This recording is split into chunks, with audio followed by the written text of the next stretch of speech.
सिपकाट परियोजना को लेकर तमिलनाडु में एक विवाद का जन्म हो गया है। दरअसल सिपकाट यानी कि state industrial promotion of Tamil Nadu के अंतर्गत इसके तहत एक औद्योगिक परिसर का निर्माण किया जा रहा है। अब इसको लेकर वहां के जो किसान संगठन है, विशेष रूप से इसमें जो तमिलगा व्यवसायिगल संगम जो है, इस नाम का एक किसान संगठन है, उसके द्वारा विरोध दर्ज किया गया है। इनका विरोध जो किया जा रहा है उसका प्रमुख कारण क्या है, उस कारण को समझेंगे।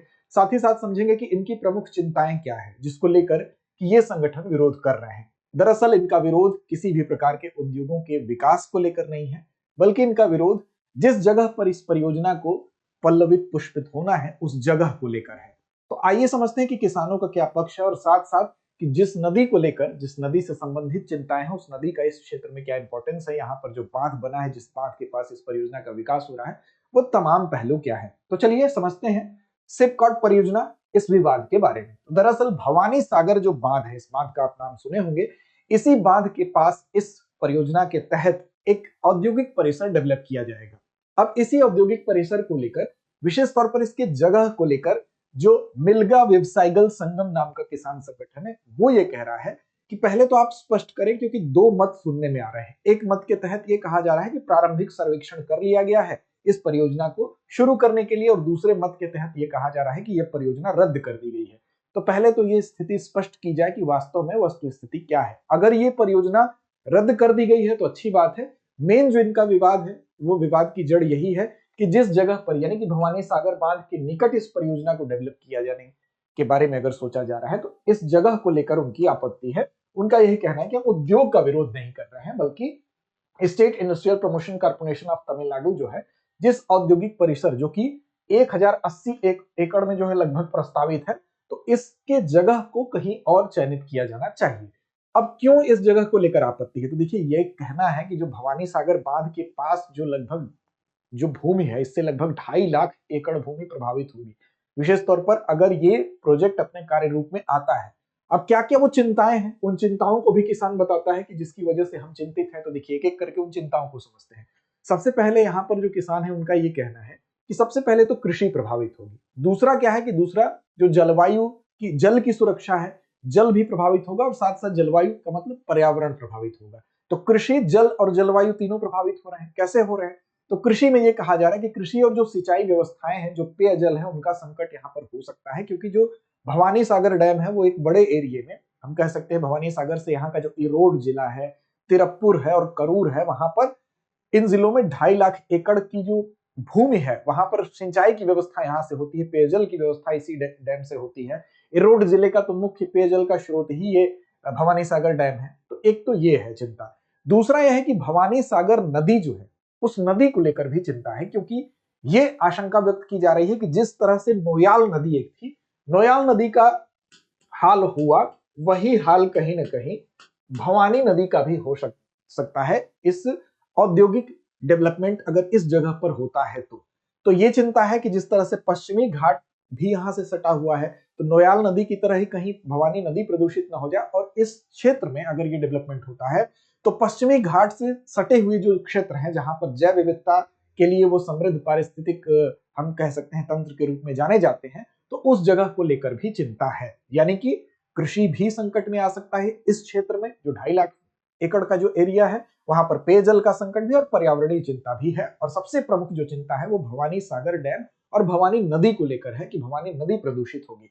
भवानी नदी के बारे में भी हम बात करेंगे, लेकिन उससे पहले आपके लिए एक सूचना है। सूचना यह है कि हम दृष्टि आईएएस की तरफ से आपके लिए एक बहुत स्पेशल कोर्स लेकर आए हैं, और इस कोर्स का नाम क्या है, GS studio foundation live online course. इस कोर्स की सबसे बड़ी खासियत है इसकी कीमत, जो कि यहाँ तो आपको 24,999 दिख रही है, लेकिन वास्तव में ये भी इसकी कीमत नहीं है, क्योंकि जब ऑफलाइन बैच में आप एडमिशन लेने आएंगे तो ये वाली जो पूरी की पूरी इसकी फीस है वो उसमें एडजस्ट कर दी जाएगी। तो एक तरह से ये आपके लिए निःशुल्क हुआ।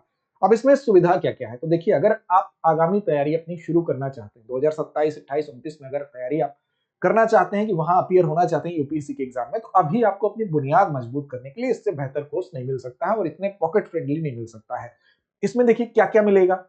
1250 प्लस घंटों की कक्षा आपको मिलेगी, यानी कि पूरा प्रीलिम्स से लेकर मेंस तक जीएस का आपका संपूर्ण जो कॉन्सेप्ट है वो क्लियर इसमें किया जाएगा। इसमें प्रीलिम्स से लेकर मेंस तक के लिए आपकी धार मजबूत हो, इसके लिए 18 क्लास टेस्ट भी आपके होंगे। 2 साल के करंट अफेयर्स का इसमें पूरा का पूरा क्लासेस का एक्सेस तो होगा ही, प्रिंटेड मटेरियल्स भी आपको दिए जाएंगे, किसी भी तरह का डाउट होने पर इसमें पूछने की सुविधा भी आपको होगी। ये सारी चीज होने के बावजूद आपको सबसे बड़ी चीज एक और है कि इसका जो माध्यम है वो हिंदी में भी उपलब्ध है, इंग्लिश में भी और इंग्लिश में भी है। इंग्लिश का जो आपको नोट्स दिया जाएगा वो आपको इंग्लिश में ही दिया जाएगा। अब देखिए यहाँ पर इस फीस में और छूट आपको मिल जाएगी अगर आप AMITABH इस कूपन कोड का इस्तेमाल करते हैं अमिताभ का, तो इसमें और अतिरिक्त छूट मिल जाएगी। अब देखिए हिंदी का बैच 5 जनवरी 2 बजे से, इंग्लिश का 6 जनवरी 3 बजे से और इंग्लिश का 7 जनवरी 6 बजे से प्रारंभ हो रहा है।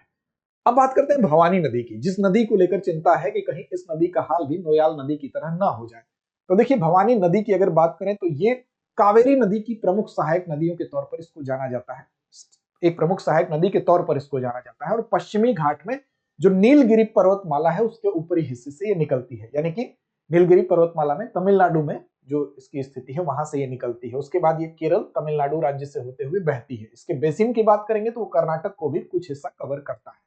अब तिरुप्पुर जिला है, बेसिकली तिरुप्पुर जिला कहां पर है, तमिलनाडु में, वहां से ही ये निकलती है और फिर उसके बाद केरल में साइलेंट वैली से होते हुए, साइलेंट वैली जो नेशनल पार्क है उससे होते हुए केरल में प्रवेश करती है। उसके बाद आगे बढ़ती है और फिर मुड़ती है और मुड़ने के बाद फिर ये तमिलनाडु में आती है। तमिलनाडु के भवानी नाम के शहर में फिर आके ये कावेरी नदी से मिलती है। अब वहीं पर जिस जगह पर कावेरी के साथ इसका संगम होता है वहीं पर भवानी संगमेश्वर मंदिर भी है, तो एक धाम भी है, एक पवित्र स्थल भी है, यह भी आप याद रखेंगे। आप 217 किलोमीटर लगभग इसकी लंबाई है और ये 12मासी नदी है। 12मासी वे नदियां होती हैं जो 12 मास जिसमें जल रहता है, यानी कि उनका जल सूखता नहीं है। अब नदी बेसिन की अगर बात करें, यानी नदी का बेसिन क्या होता है, चलिए कमेंट करके बताइए। नदी बेसिन की अगर बात करें तो 6200 वर्ग किलोमीटर में इसका नदी बेसिन फैला हुआ है और तमिलनाडु, केरल और कर्नाटक तीनों को कवर करता है, जिसमें सबसे बड़ा जो पोर्शन है यानी कि 87% इसका हिस्सा जो है वो तमिलनाडु में है। अगर नदी बेसिन की बात करें, लगभग इसका 9% हिस्सा जो है वो केरल में पड़ता है और लगभग 4% हिस्सा यानी कुछ हिस्सा कर्नाटक में भी इसका नदी बेसिन का पड़ता है। इसके जल का 90% यानी 90% इस्तेमाल किस कार्य के लिए होता है, तो लगभग सिंचाई के लिए इसका इस्तेमाल होता है। तो मुख्य रूप से जो चिंता थी वो सिंचाई को लेकर थी, इसीलिए किसानों का प्रदर्शन भी है कि अगर ये नदी प्रदूषित होगी तो सिंचाई प्रदूषित होगी और सिंचाई प्रदूषित होगी तो कहीं ना कहीं वो खेत प्रभावित होंगे, ये जगह प्रभावित होगी। इसीलिए बहुत बड़ी यहाँ पर किसानों की तरफ से ये चिंता है कि कहीं ना कहीं इस चीज को स्पष्ट किया जाए कि ये जगह का चुनाव सही नहीं है, जगह कहीं और औद्योगिक विकास के किसान विरोधी नहीं है, उनकी अपनी ये आपत्ति का तर्क है। सहायक नदी की बात करें तो इसकी सबसे बड़ी सहायक नदियों के तौर पर दो नदियों का नाम लिया जा सकता है, पश्चिमी वरागर और पूर्वी वरागर, दो नदियां इसकी सहायक नदियां हैं। इसके अलावा इस पर जो प्रमुख बांध है भवानी नदी पर, जिसकी चर्चा हो रही है, जहां पर यह प्रोजेक्ट शुरू किया जाना है सिपकॉट के द्वारा, जो प्रस्तावित प्रोजेक्ट है state industry promotion corporation of Tamil Nadu के द्वारा। किस बांध पर, तो भवानी सागर बांध पर। और भवानी सागर बांध किस पर बना है, भवानी नदी पर बना है। इसके अलावा एक अन्य बांध है कोडिवेरी बांध, कोडिवेरी बांध भी इसी नदी पर बना हुआ है। तो ये इससे संबंधित कुछ प्रमुख तर्क थे। मार्ग इसका याद रखिएगा, नीलगिरी का, नीलगिरी से ये निकलती है साइलेंट वैली नेशनल पार्क होते हुए केरल में प्रवेश और फिर तमिलनाडु में आती है। भवानी शहर में कावेरी से इसका संगम होता है, वहीं पर भवानी संगमेश्वर मंदिर इसी संगम पर स्थित है। तो ये इससे संबंधित कुछ प्रमुख तथ्य थे। अंत में चलते हैं अभ्यास प्रश्न की तरफ, लेकिन उससे पहले आपको बता दें कि अगर आप हमारे टेलीग्राम चैनल को फॉलो नहीं किए हैं तो फॉलो कर लीजिए, वहां आपको अब इसकी पीडीएफ भी प्रदान की जाएगी, इसका लिंक भी आपको मिल जाएगा प्रोग्राम का। तो दृष्टि आईएएस यूट्यूब चैनल का हमारा जो इस नाम से आपको टेलीग्राम पे चैनल मिलेगा, उसको फॉलो कर लीजिए। तो चलिए अभ्यास प्रश्न की जिम्मेदारी आप पर छोड़ते हैं। भवानी नदी की उत्पत्ति कहां होती है? विकल्प आपके सामने है, अन्नामलाई पहाड़ियां, पश्चिमी घाट नीलगिरी पहाड़ियां, सतपुड़ा पर्वत या चित्तूर क्षेत्र। तो इसका जवाब दीजिए कमेंट बॉक्स में, लड़ते रहिए, अपने लक्ष्य की ओर बढ़ते रहिए। अब एग्जाम की तैयारी को और बेहतर करने के लिए हमारे चैनल को लाइक, शेयर और सब्सक्राइब करना ना भूलें।